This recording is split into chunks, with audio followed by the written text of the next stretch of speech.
Good afternoon, everyone. Welcome, Patrick. Welcome, Tim, aka Chester, for our Discord community. Thank you for being here.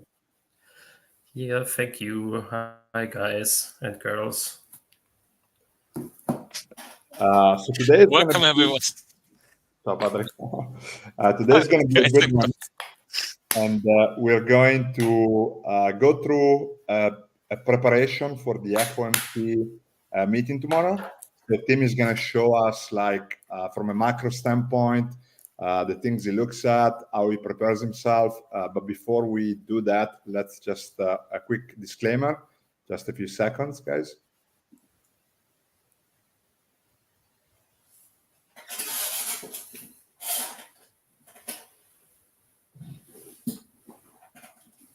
All right. So, Tim, I'll pass it on to you. I don't know if you want to run through your analysis, like what should we look for tomorrow?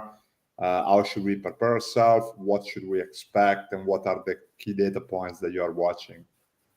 Yeah, of course. Why not? I already shared the screen. I hope you guys are able to see it a little bit.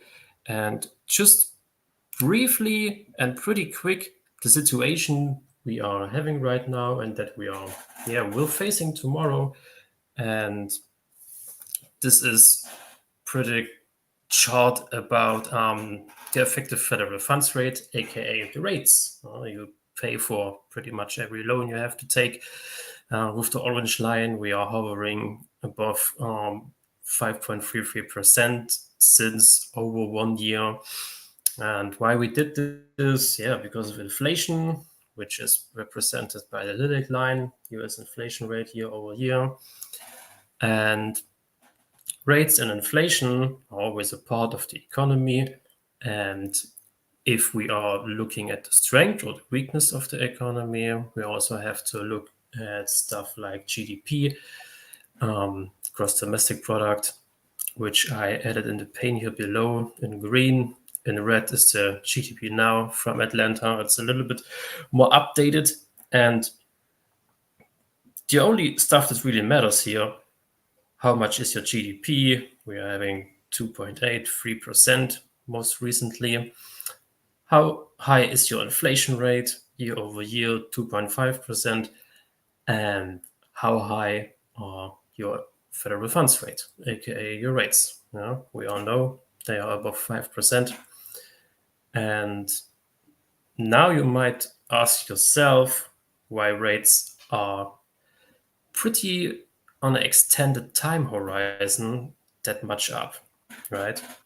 Why does the Fed not cut earlier? Well, most people are saying they are always behind the curve, and it's hard to steer the economy like the US with the tools of the Fed. If anything of this is wrong, I don't know. I can tell you I'm not working at the FOMC and I have not a PhD in economics or something like that. Just can tell you stuff that I watch. Some models that are running. And one of the reasons behind is the Fed is, I think, and the FOMC is aware of pretty strong economy in the US, pretty stable / low unemployment.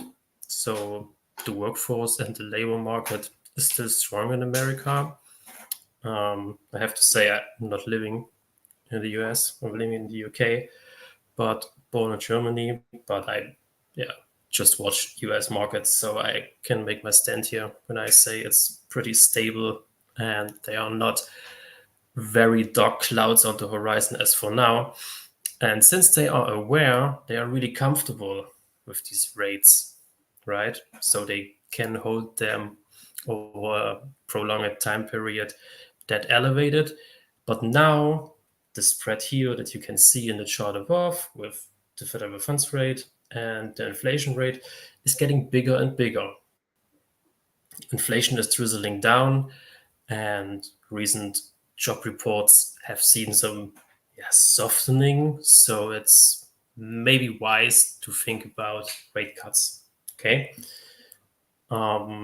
We completely ignore political stuff because that's not our business, right? We are trying to make money with this stuff here. I don't want to talk at political stuff because some people are saying, oh, the Fed is always political, blah, blah, blah. I don't know. And for tomorrow, as you all know, the big question is 25 basis points or 50 basis points. Let's see why people make this. Sorry? Can I ask a question? Like from the data that you have, what do traders expect for tomorrow as a potential decision? Do you know? It's 50-50, but that's the reason why I put up this chart where these expectations are come from, right? Is this something mathematical stuff, or is there actually a tradable product behind? Which is the case. That's the reason why I put the ZQ future over here. The ZQ future is the tradable product of the orange line here, of the effective federal funds rate. Of course, we can also look at SOFR futures, but I kept ZQ in here because I told you about the effective federal funds rate and not about the secure overnight funding rate, which is the SOFR. So yeah, let's have a little dive into here on those expectations of 50 or 25 basis point cuts. They are coming out of the ZQ futures that you are seeing here. They work as every other future, right? You have a term structure, you have a term curve, and they are accessible in TradingView or on every other software you might use. And that's the tradable outcome of market participants, how the effective federal funds rate will be until expiration of that future. Okay. So if we are looking here, ZQU on the top above, that's September. So this future above here is representing the rate you will see. And yeah, and so goes on until I plotted out ZQZ 25 until December next year, where those futures are pricing in a rate in the US about 2.8%. And that's the state we are having here in these markets now. So those numbers you see in your CME, FedWatch tool, whatever you use, Bloomberg or whatever, they are coming out of tradable products. Long story short, there isn't a big edge with this information, 50, 25 basis points, right?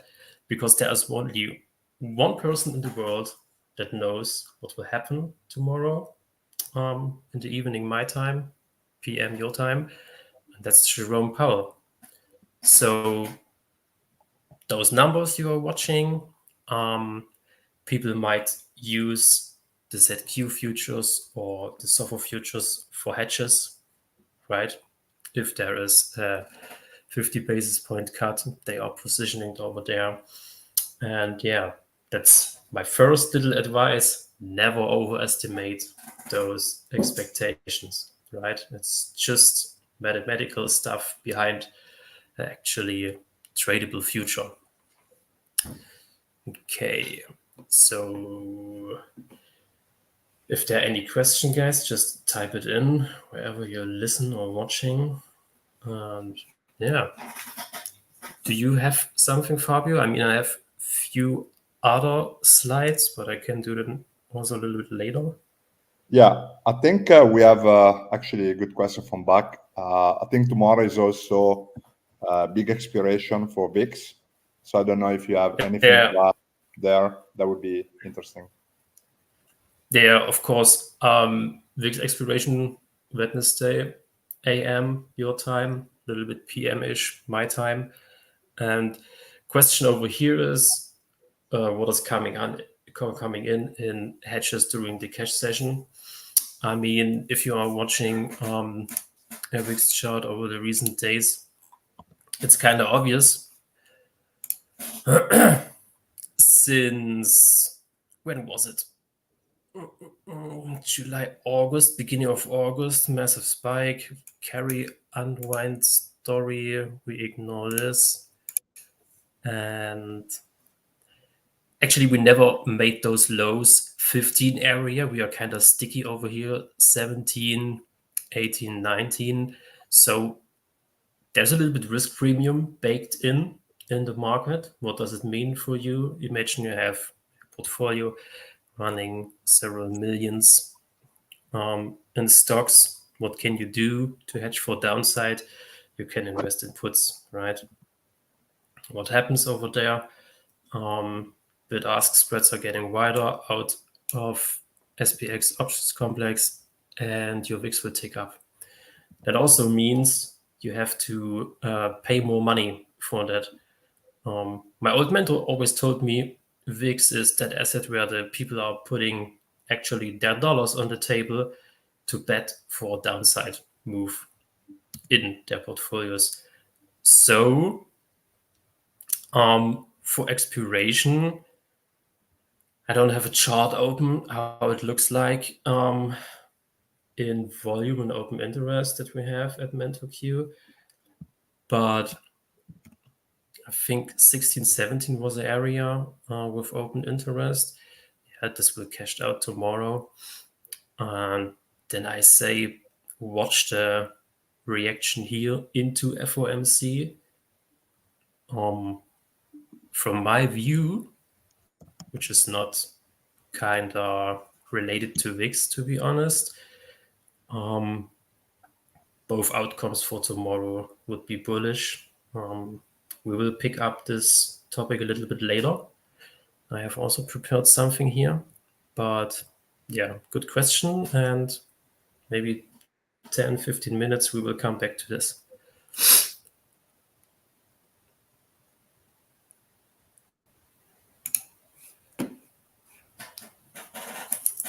And maybe like one thing we can talk about, Tim, is what about the indices? Like how do you view the reaction in anticipation to the decision? So like what do you get from the trading session from today going into tomorrow? It's a view that I have since a few days. Let me see. Is this the right chart? I have this. I hope you can see this, guys. Really give my best over here. I don't know if you guys are familiar with the ticker RSP, equal weight S&P 500 ETF. You just have to imagine every stock in there, if it is some big Uber tech company or a company that's kind of uninteresting, they are all equal weighted. And you have to think about it. I mean, SPX made a new ATH today as well. No, nearly. Okay. But the RSP all-time high was the end of August.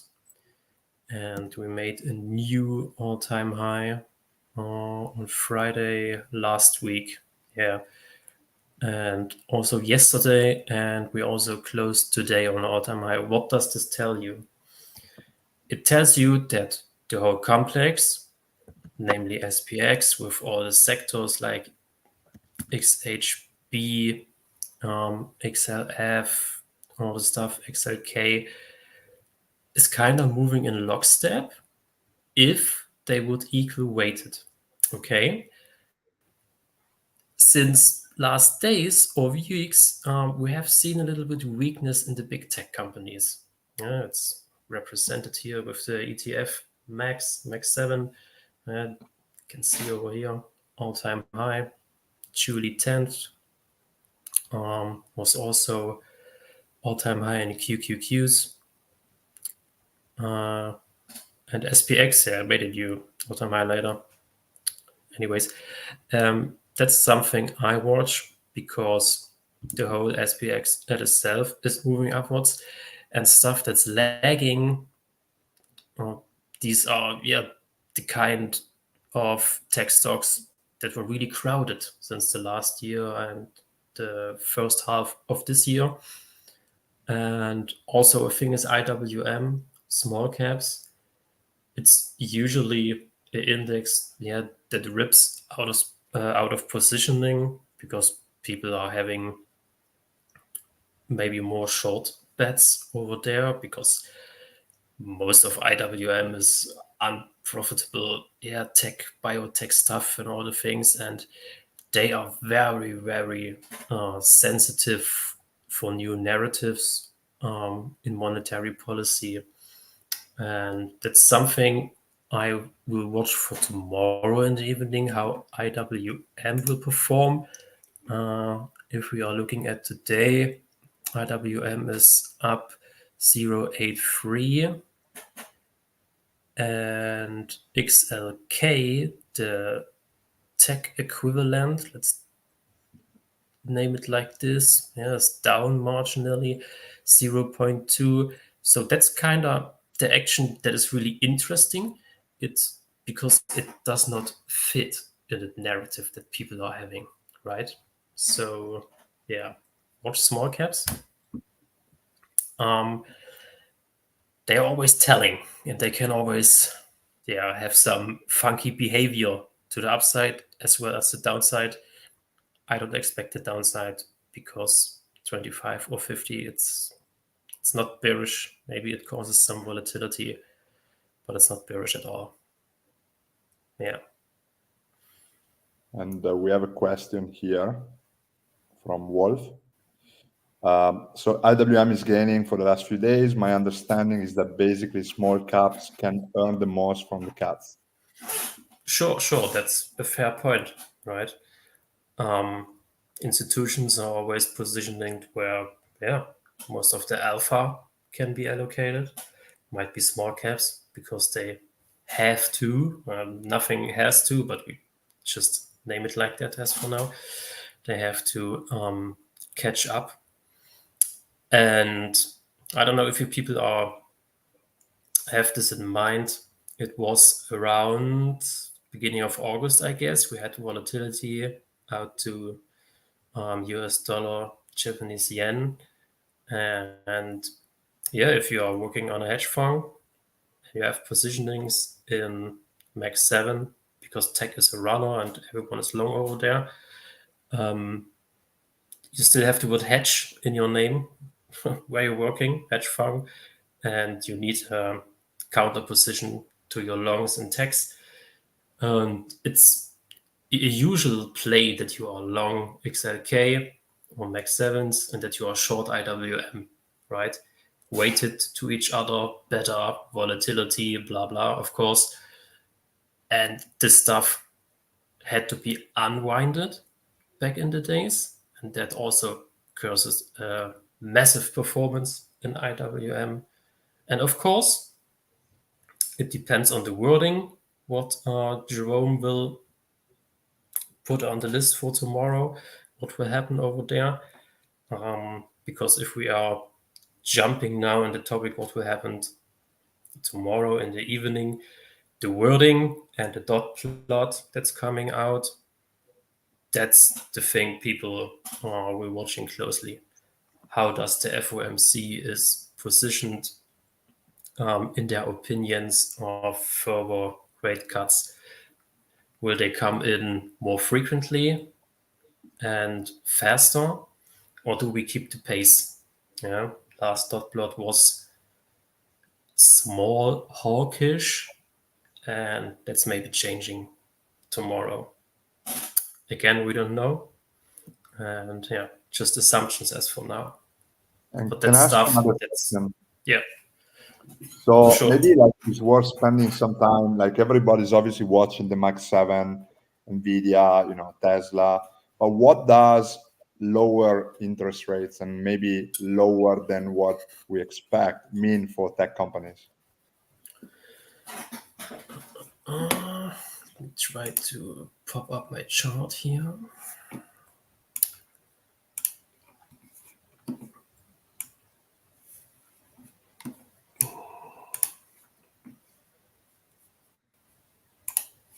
So does not work. So anyway, we can do it as well, just for talk about it. Every company needs funding, right? And you have to pay for it. But there is a difference if your cash balance is really high, and you have a well-managed firm, and yeah, you make actually money with your business, right? So big techs are kind of fit in there. I mean, it's not a big deal if Microsoft needs funding for whatever, that they have to pay 5% or 4.5% interest. So it matters always more for the mentioned small caps, of course. So from my view, for big tech, they are quality firms. They are doing good. Guidance in the last earnings season was kind of okay. We had, numbers that are coming in line and more beats. So numbers were more positive than negative. Guidance was a little bit slower, but yeah, still growth and still tilted to the upside. So they were doing good, but again, it was a really crowded trade back in the days, back in last year, and I don't know if it will again gain that sort of momentum here, because everyone is aware that the Fed will cut into an economy that is actually still expanding, of course, a little bit lower than 1 year ago. But sure, for them, it's also a bull case, right? There's no theory or no idea that we can say, oh, wow, they cut it rates too soon. It's bearish now for tech. That's from my view.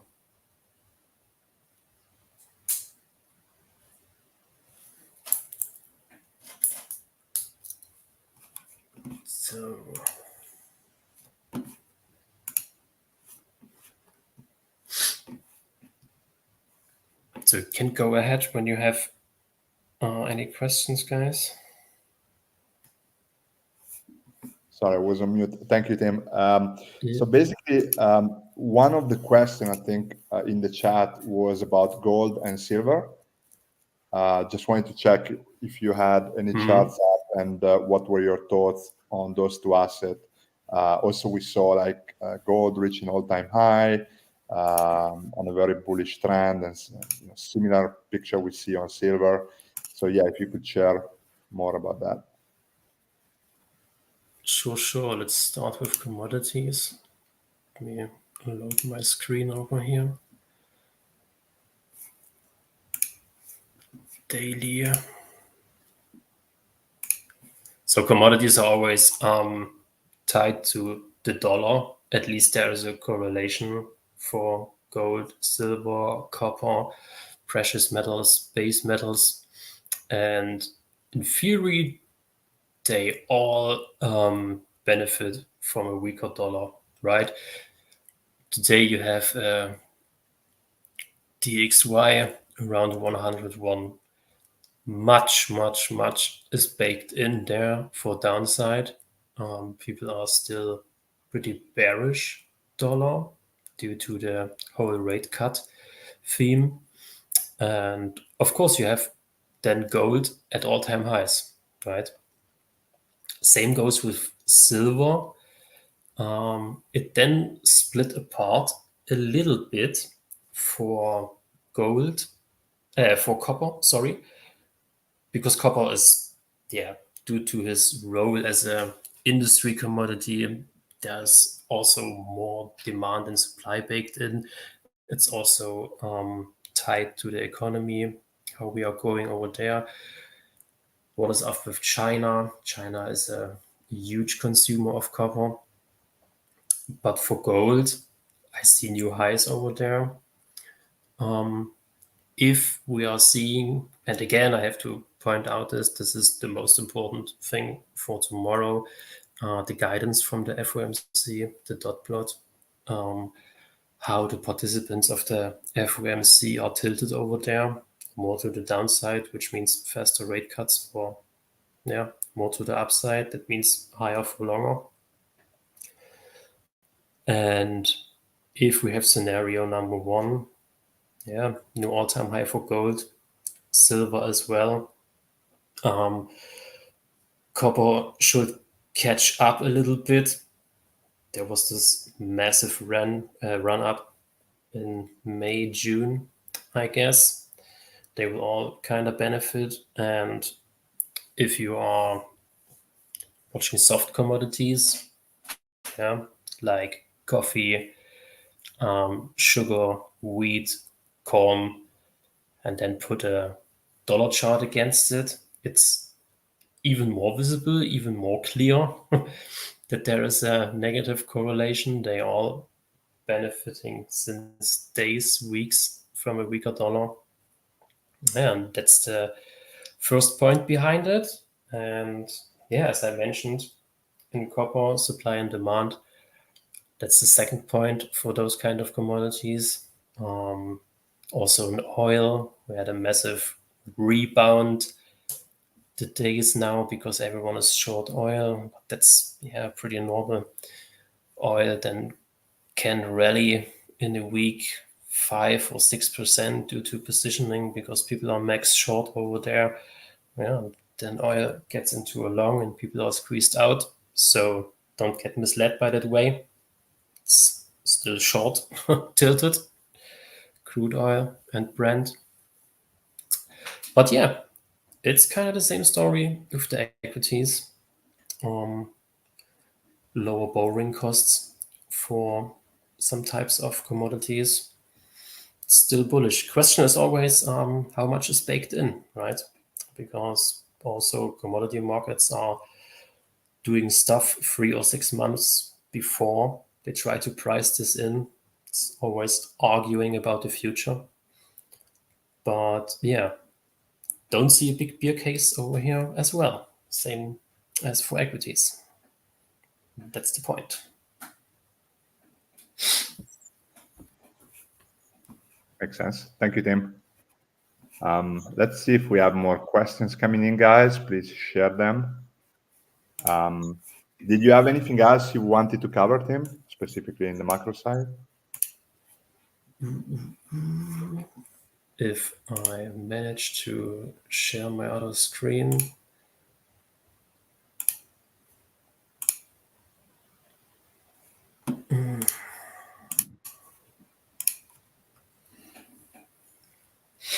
So just have last screen over here because Fabio, you were asking about companies funding dollar and all this stuff. And it's pretty easy to look at the big techs and the big companies because they are cash rich, balance sheets are looking good. It's way more interesting to look at the junk at the bottom of all the stocks we have over there. And there's a red chart and there's a blue chart. They basically, long story short, are corporate bonds rated CCC and lower graded, and single Bs, which is kind of bad, right? If you want to invest money over there, let's say you buy a corporate bond of one of those companies that Jordan Belfort always sold in the movie Wolf of Wall Street, you're probably investing in a CCC or lower graded corporate bond, and your return is pretty high because it's pretty risky, right?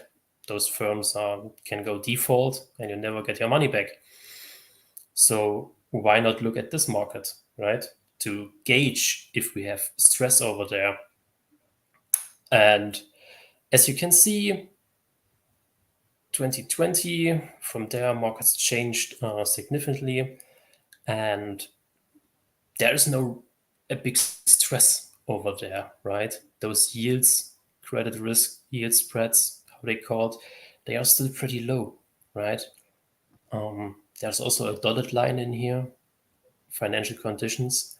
Just have to remember, since 2021, We just had rate hikes in the US, now over 5%. And yeah, financial conditions are still loose, right? So even those shitty companies, they don't have any big pressure, right? And why should you be a doomer over stock markets and say, oh, everything is too high, we need a correction of 90%, blah, blah, if these markets are doing good over here, right? It's the whole point behind it. And they always say it's a kind of old wording in macro, labor market, inflation, risk. Risk is risk premium in volatility. Risk is risk premium in the bond market, and also risk in credit spreads, which is kind of this chart that you can see over here. And if anything is clear and you have a green light on all these points, stocks are going 45 degrees to the right. And that's the whole story. That's the state we have. And Jerome has to make a decision tomorrow PM. And we will see. All right. Nice. Thank you, Tim. Anything from you, Patrick?